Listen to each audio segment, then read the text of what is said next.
Então, na verdade, seria o contrário, né? Porque eu também percebi que a quaresma, ela tem esse tom sobrenatural mais pesado ao longo da vida, né? Porque era sempre nesse momento da quaresma, minha avó falava assim, ó, aproveita o carnaval, porque depois do carnaval vai começar os 40 dias. Ah, já era uma coisa meio aguardada. Então você se vai se divertir, come o que for. Minha avó falava, né? Come os doces tudo, porque durante a quaresma não é pra ficar comendo doce à toa, né? Muito mais quando era criança, né? Que a gente ficava pedindo doce. Não comer carne e tudo mais. E como ela era uma pessoa muito religiosa, ela me levava geralmente nas procissões que aconteciam nesses 40 dias, né? Que era... Começa na quarta-feira de cinzas, né? Quaresma começa na quarta-feira de cinzas. Quarta-feira de cinzas que é a queima dos ramos do ano de passado. Isso. E aí, então, acabou o carnaval acaba na terça-feira, quarta-feira, que é aquele dia que o pessoal volta a trabalhar depois do meio-dia, quarta-feira de cinzas. E aí, e até tem um nome, né? Os cinzas, né? Uma coisa meio mórbida, as cinzas e tal.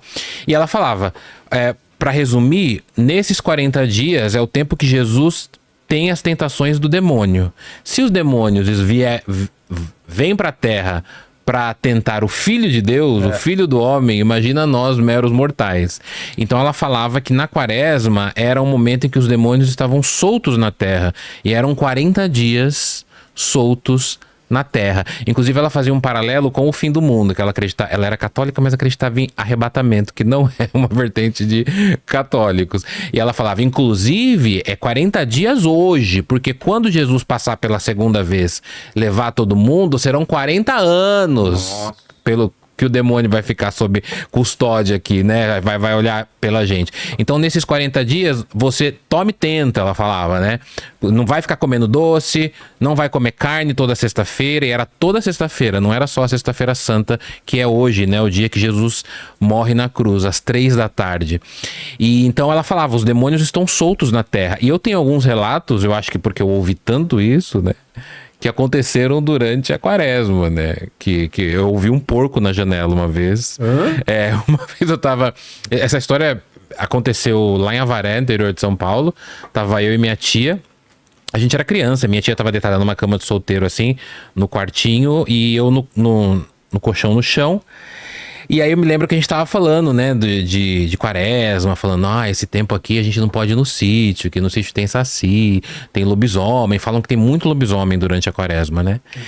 E mula sem cabeça. E aí a gente começou a ouvir um passo num corredor que tinha atrás da casa da minha avó, e realmente tinha um corredor lá que dava pro fundo da casa.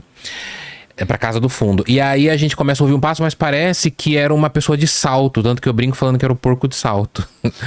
E aí parece uma pessoa de salto andando, só que não andava normalmente, tec, tec, tec, andava dava um passo, tec, e parava, dava outro passo e parava. E aí a gente fala, nossa, parece que a pessoa tá andando devagar. E aí do nada a gente ouve na janela um barulho tipo um porco assim, meio que gruindo na janela. A gente sai correndo do quarto, eu levanto, saio correndo, ela fica travada na cama. E aí quando a gente vai pra minha avó, ela fala, é a quaresma. É os porcos da quaresma que estão soltos por aí. Porque porco tem um paralelo, né? Até bíblico, com os demônios, com as questões. Tem gente que fala que vê uma porca durante a quaresma, que é gruindo muito alto, né? Que seria o demônio que estaria se aproximando em forma de animal. Latido também. E tem um acontecimento também num processo de exorcismo, que agora eu não lembro se foi o próprio Jesus ou se foi algum... Sim. Jesus joga o exorcismo e joga nos porcos e os porcos caem num abismo. É a passagem famosa, né? Que fala, somos muitos, né? Legião. Virou quadrinho, virou filme, virou tudo. Então tem esse paralelo. E aí ela tava deitada, eu lembro que ela tava deitada assim com a mão na testa. E a gente fala, vó, tem um porco de salto na janela. Porque a gente tava ouvindo o salto e faz um barulhão na janela. E até hoje eu não sei o que é esse barulho na janela. Que você falando isso, você nem conhecia a lenda da porca dos sete Não, ladrões, né? não conhecia. É uma lenda bem tradicional, acho que do sul. Que tinha uma aristocrata que se fala, né? Ela era muito gananciosa, avarenta e tal. E aí ela penalizou os escravos e pessoas que não mereciam o que ela estava fazendo. E a maldição dela foi ela virar uma porca e os filhos os leitões. Ela virou a porca. Ela virou a porca e os filhos os leitões e vagam aí. Né? Isso tem, a gente até, num dos papos que a gente teve, a gente estava falando do Nabucodonosor, que acabou, que a gente falava da possibilidade dele ser um lobisomem, aí eu fui dar uma pesquisada maior, né, e inclusive tá em Daniel 4:33. No livro de Daniel. O livro de Daniel, e o Nabucodonosor, quando desafia, né, o poder de Deus e escraviza os filhos de Israel, ele é transformado e fica durante 7 anos em exílio, pastando com os animais, falam que ele pasta junto com um gado, e o corpo dele é coberto de penas. Que a gente eu queria saber se tinha alguma ligação com uma transformação em um lobo.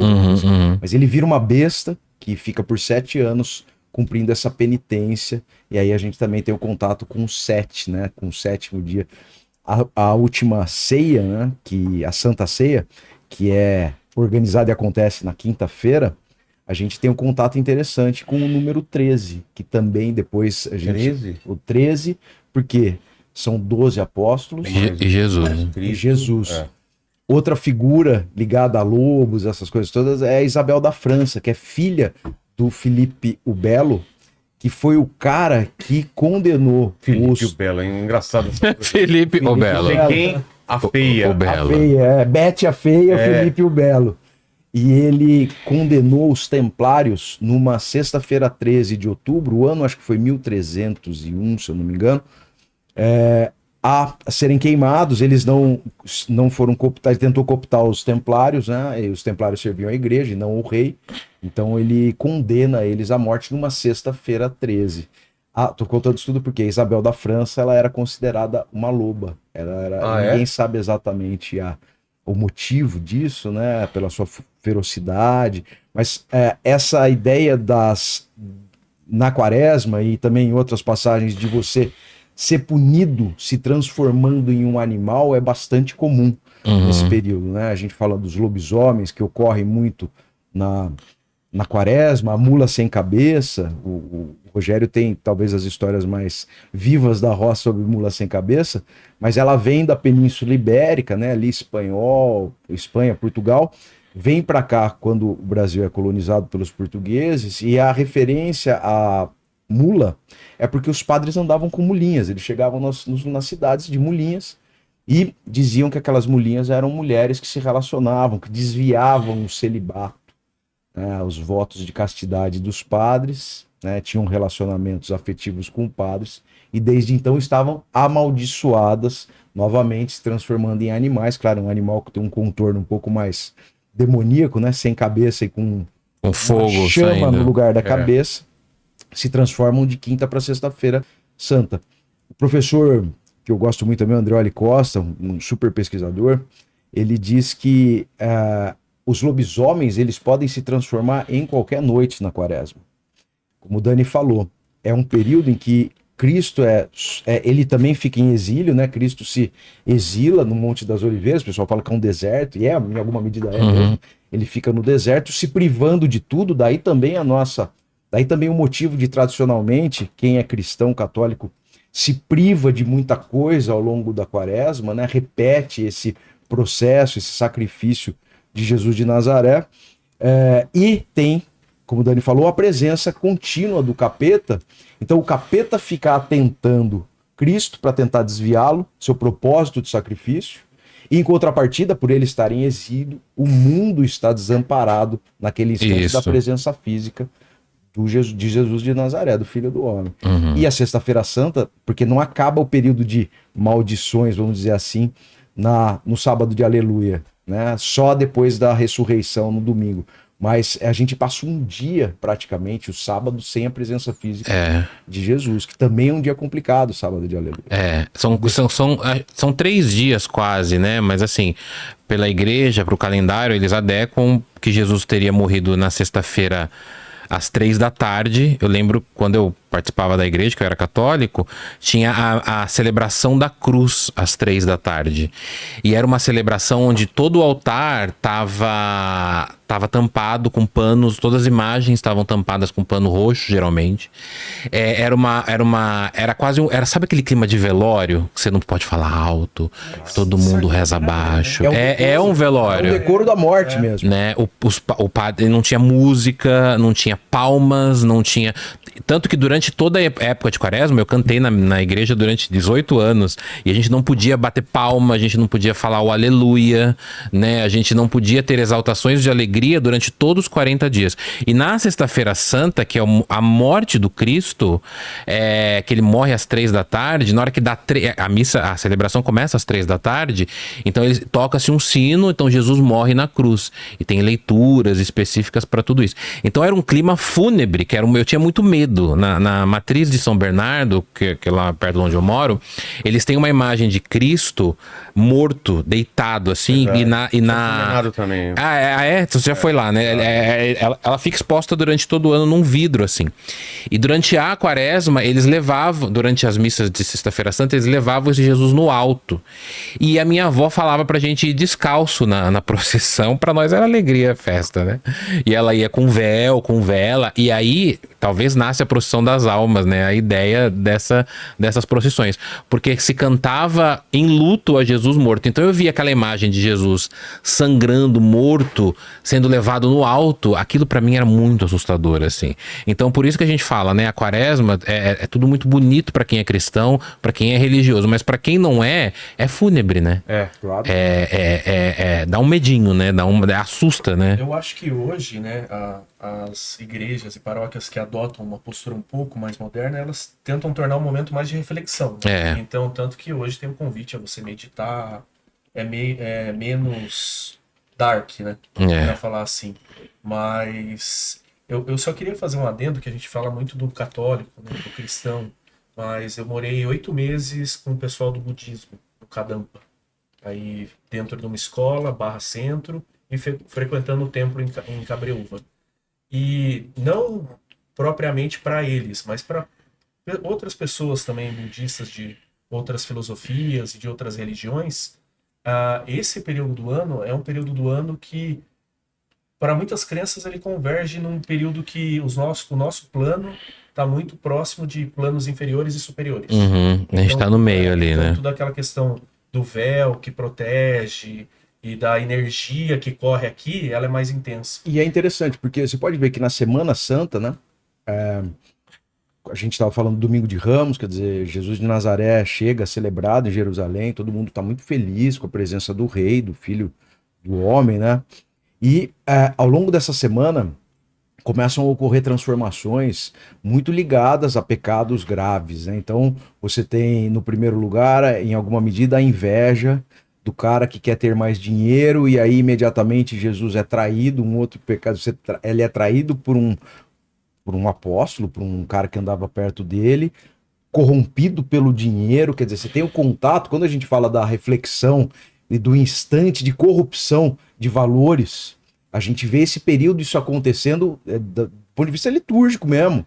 Então tudo vai acontecendo ao longo dessa semana de uma maneira que esse convite à reflexão, esse convite ao pensamento, claro, a gente está montando pecinhas aqui para construir um conceito sobre esse instante, por que a gente fala que é mais assombrado, existe a presença ou de um empoderamento maior de figuras demoníacas ou de uma certa maldade. Talvez a gente englobe mais isso, dizendo que a maldade está perto, porque, de fato, a ausência de Cristo e o período final de sua existência física na Terra, ele é precedida de muita maldade. Poxa, ele chega no Domingo de Ramos celebrado, na sexta-feira ele é crucificado.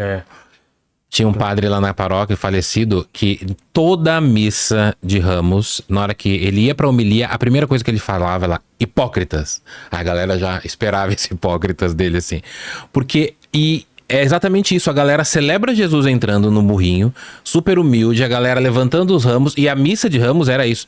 A gente cantava Hosana Rei, né? Hosana Rei, Hosana Ra. Era uma música super alegre, porque Jesus entrava. E é bonito, né? Você com os ramos, a gente leva os raminhos. E aí logo depois, essa mesma galera que levantou os ramos e tal, é a mesma galera que crucifica, escolhem Barrabás, né? E aí o padre falava isso, hipócritas, né? E todo mundo na missa assim, né? Mas ele falava, eu tô falando isso porque a galera da época reflete muito do que é a nossa sociedade hoje. A gente tá querendo estar perto de pessoas que nos oferecem algo de bom. Quando essa pessoa fica doente e não oferece mais nada de bom pra gente, quando essa pessoa precisa de algo, a gente larga. Toda a nossa a gente interpretação entrega. do que ele oferece de bom não é exatamente o que a gente acha que né? A gente entrega, entendeu? Então, assim, será que a gente é realmente amigo das pessoas? Ou será que a gente realmente tá junto em todos os momentos, né? Essa reflexão que fica. Então, a quaresma, embora tenha essa coisa de fantasma ou não, ela é esse momento de... que você leva uns baques, assim, sabe? Puta, o que eu tô fazendo, né? Preciso melhorar. E aí você encontra os seus próprios demônios também, né? As suas próprias fraquezas, né? Então eu